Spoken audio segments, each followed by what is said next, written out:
कभी इंसान दरिंदगी की इतनी हदें पार कर देता है जिसका हम और आप अंदाज़ा भी नहीं लगा सकते।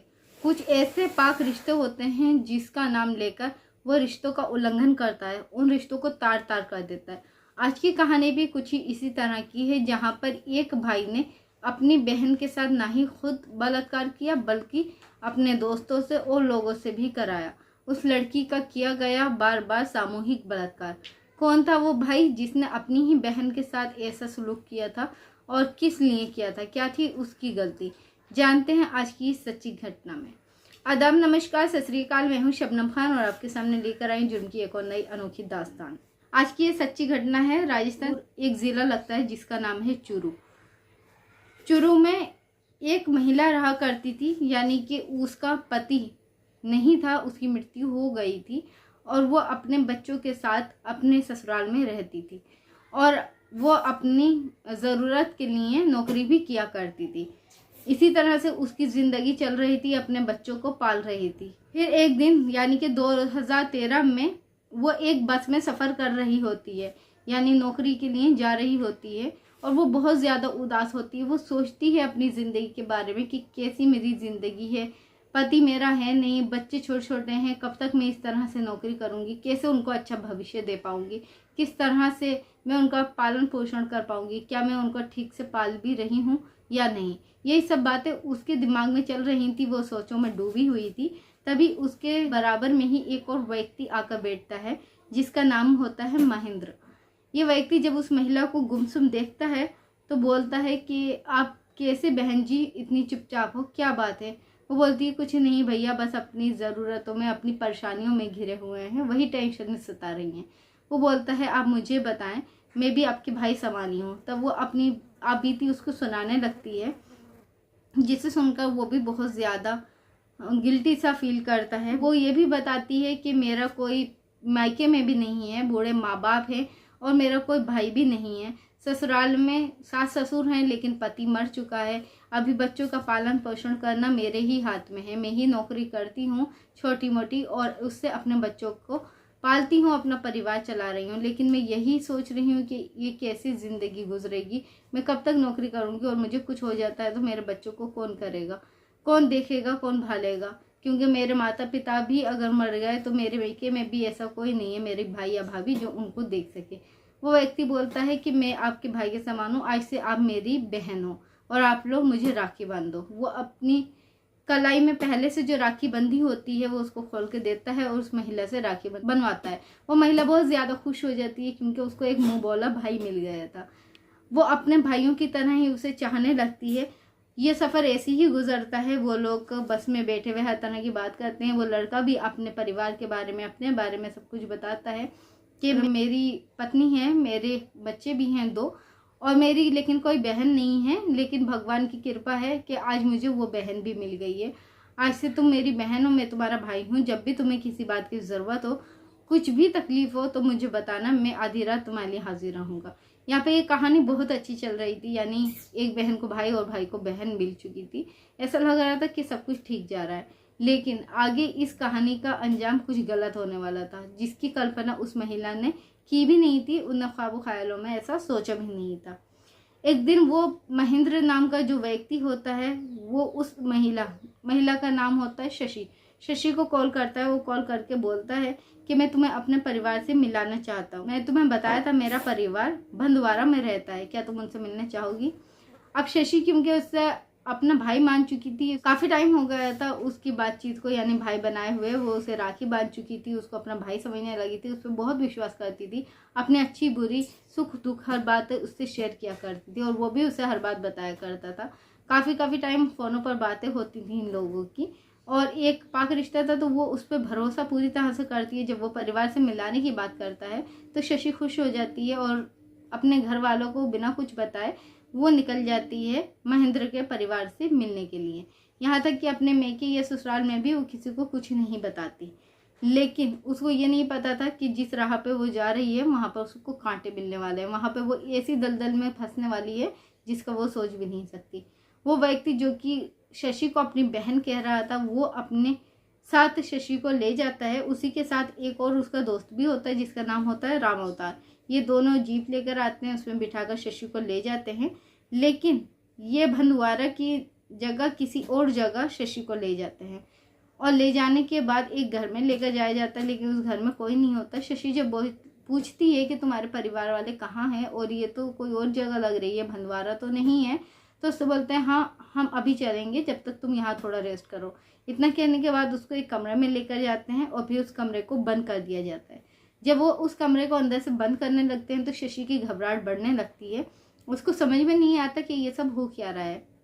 वो बोलती है महेंद्र भैया ये सब क्या हो रहा है, तुम ये दरवाज़ा अंदर से क्यों बंद कर रहे हो, तुम्हारे परिवार वाले कहाँ हैं और ये व्यक्ति भी मुझे अजीब नज़रों से देख रहा है, क्या है ये सब कुछ। तो महेंद्र हंसने लगता, कहता है कौन बहन कैसी बहन, ये कहकर उसको बेड पे धक्का दे दिया जाता है। और महेंद्र और उसका जो दोस्त था राम अवतार, वो दोनों शशि के कपड़े उतार देते हैं और उसके साथ बलात्कार करते हैं। वो चीखती है, चिल्लाती है, रिश्तों की दुहाई देती है कि मैंने तुम्हें राखी बांधी है, तुम मेरे भाई हो, देखो ऐसा मेरे साथ मत करो, इस पाक रिश्ते को, पवित्र रिश्ते को तुम नापाक मत करो, मुझे छोड़ दो, भगवान के लिए मुझे छोड़ दो। लेकिन उसकी वो एक नहीं सुनते, क्योंकि उनके अंदर का जो दरिंदा था वो जाग चुका था और उनको सिर्फ अपनी हवस मिटानी थी। शशि को उन्होंने सिर्फ एक प्लानिंग के तहत बहन बनाया था, ना कि उनको सच में बहन माना था। उनका मकसद तो उसके साथ ये गलत काम करना था। अब वो अपनी दुहाई देती रहती है, लेकिन जब तक दिल नहीं भरता ये लोग उसके साथ रेप करते हैं, सामूहिक बलात्कार करते हैं। और उसके बाद ये शशि की एक वीडियो भी बना लेते हैं और फोटो भी खींच लेते हैं और बोलते हैं अगर तुमने कहीं भी मुंह खोला या कुछ किया तो इसको हम सोशल मीडिया पे वायरल कर देंगे, तुम किसी को मुंह दिखाने लायक नहीं रहोगी, अपनी जान से तो हाथ तुम्हें धोना पड़ेगा ही, और तुम्हारे जो बच्चे हैं जो अभी बिना बाप के हैं अब वो बिन माँ के भी हो जाएंगे और वो यतीम हो जाएंगे अगर तुम गलत कदम उठाओगी, क्योंकि तुम इतनी शर्मसार हो जाओगी कि मरने के अलावा तुम्हारे पास और कुछ चारा ही नहीं बचेगा जब हम वीडियो तुम्हारी वायरल कर देंगे। तो शशि बहुत ज़्यादा मायूस हो जाती है, वो उसका दिल टूट जाता है कि मैंने एक इंसान को अपना भाई समझा था लेकिन उसने भी मेरे साथ ऐसी गद्दारी करी, और वो वहाँ से चली जाती है। लेकिन फिर 25 जून को शशि के पास महेंद्र का फ़ोन आता है और वो बोलता है कि मुझे माफ़ करो, मैंने तुम्हारे साथ गलत किया, मुझे अपनी गलती का एहसास है, तुम ऐसा करो आ जाओ, तुम्हारी जो वीडियो बनाई हुई थी वो यहाँ से ले जाओ। शशि को लगता है कि शायद ये अफसोस कर रहा है। वो उसके कहने पर फिर एक बार उसके झांसे में आकर उसके बताए एड्रेस पर चली जाती है, लेकिन शशि को नहीं पता था कि ये दरिंदा अभी इंसान नहीं बना है, अभी और दरिंदगी है जो इसको दिखानी बाकी थी। अब शशि उसके बताए ठिकाने पर पहुंचती है, वहाँ पर महेंद्र होता है, राम अवतार और उसके अलावा एक और व्यक्ति होता है, यानी कि उसके महेंद्र और उसके 2 दोस्त होते हैं। और वो शशि को देखकर बहुत ज़्यादा खुश हो जाते हैं और फिर शशि को पकड़कर कमरे में ले जाते हैं और शशि का सामूहिक बलात्कार करते हैं। शशि चीखें मारती है, चिल्लाती है कि रहने दो, तुमने मुझे वीडियो देने के लिए बुलाया था, ना कि ये सब करने के लिए। बहुत गिड़गिड़ाती है, बहुत रोती है, बहुत रिश्तों की दुहाई देती है, लेकिन उसकी एक नहीं सुनी जाती। और जब वो विरोध करने की कोशिश करती है तो उसको मारा तोड़ा भी जाता है। वो बहुत ज़्यादा हताश, बहुत ज़्यादा निराश हो जाती है। उसको समझ में नहीं आता आखिर वो अकेली महिला करे तो क्या करे, वो अपनी जान बचाए तो कैसे बचाए। आखिरकार उसके साथ ये सब कुछ होता है और फिर उसको छोड़ दिया जाता है उसी तरह से डरा धमका कर कि किसी से कुछ कहा तो सोशल मीडिया पर वीडियो वायरल हो जाएगी। ये उनका कृत्य अब आए दिन का हो गया था। आए दिन किसी ना किसी बहाने से वो शशि को बुलाते थे और कभी 2, कभी 3, कभी 4 इस तरह से अपने दोस्तों के साथ वो महेंद्र बलात्कार करता था शशि का। शशि बहुत ज़्यादा परेशान होती है, वो मरने का सोचती है, फिर अपने बच्चों पर ध्यान आता है कि मेरे छोटे बच्चे हैं वो यतीम हो जाएंगे, उनका कोई देखने भालने वाला भी नहीं है। लेकिन वो ये भी सोचती है कि मैं अगर नहीं मरूं तो मैं क्या करूं, ये ज़िंदगी भी मेरी मुसीबत नहीं है जहाँ पर रोज़ाना मेरा उत्पीड़न किया जा रहा है, ना चाहते हुए भी मुझे ये सब कुछ करना पड़ रहा है। फिर वो जैसे तैसे अपनी हिम्मत जुटाती है, जो कि उसको हिम्मत पहले जुटानी चाहिए थी। आखिरकार उसको एक दिन उसके अंदर वो हिम्मत आ जाती है और 10 अक्टूबर लगभग दोपहर का 1 बजा होता है, वो एक थाने में पहुंचती है और वहां पर जाने के बाद बोलती है मुझे एसएचओ साहब से मिलना है। एसएचओ के पास जाती है। एसएचओ वहां के जो होता है उनका नाम होता है ओम प्रकाश, और उनसे बोलती है कि साहब मैं क्या करूं, पिछले काफ़ी महीनों से मेरा मुंह बोला भाई मेरे साथ बलात्कार कर रहा है और अपने दोस्तों के साथ मिलकर भी सामूहिक बलात्कार वो कर रहा है, यानी खुद भी बलात्कार कर रहा है और उनसे भी करा रहा है। मेरे पास अब मरने के अलावा कोई और रास्ता नहीं बचा है। अगर मुझे इंसाफ नहीं मिला तो मैं मर जाऊंगी, लेकिन मैं सिर्फ इसी बात से डरती हूँ कि मेरे मरने के बाद मेरे बच्चों का क्या होगा। ये कहकर वो फूट फूट कर रोने लगती है। तब एसएचओ उसे बिठाते हैं और बोलते हैं तुम शांति रखो और मुझे सब कुछ बताओ कि क्या हुआ। तब वो अपनी पूरी कहानी बताती है कि बस में किस तरह से उसको महेंद्र मिला, उसने अपनी बहन बनाया और किस तरह से बार बार वो उसका उत्पीड़न कर रहा है। वीडियो बना रखी है उसने और वीडियो वायरल करने की उसको धमकी देता है, जिसकी वजह से वो किसी को कुछ नहीं कह पाती।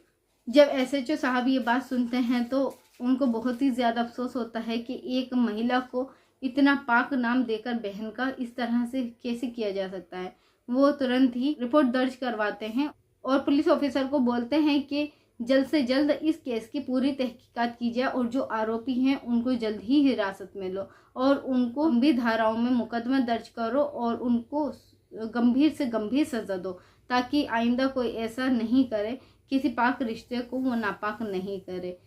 तब उन व्यक्तियों के लिए रिपोर्ट दर्ज हो जाती है। उनको जैसे जैसे शशि ने जो ठिकाने बताए गए थे उस ठिकानों पर पहुंचती है पुलिस और उनको पकड़ लेती है। पकड़ के थाने में लाया जाता है, जहां पर वो अपने जुर्म का इकरार करते हैं। फिलहाल उन पर चार्जशीट बनाई गई है, उन्हें जेल भेजा गया है और अभी उनको सज़ा आना बाकी है और जल्दी उनकी रेप के मुकदमा दर्ज हुआ है क्योंकि, तो उनको गंभीर से गंभीर इस पर सज़ा दी जाएगी। फिर हाजिर होंगे आपके सामने जुर्म की एक और सच्ची घटना लेकर। जब तक कि आप अपना अपना परिवार का ख्याल रखें, सुरक्षित रहें। वीडियो अच्छी लगी है तो वीडियो को लाइक करके चैनल को सब्सक्राइब करना हरगिज़ नहीं भूलें। धन्यवाद। जय हिंद।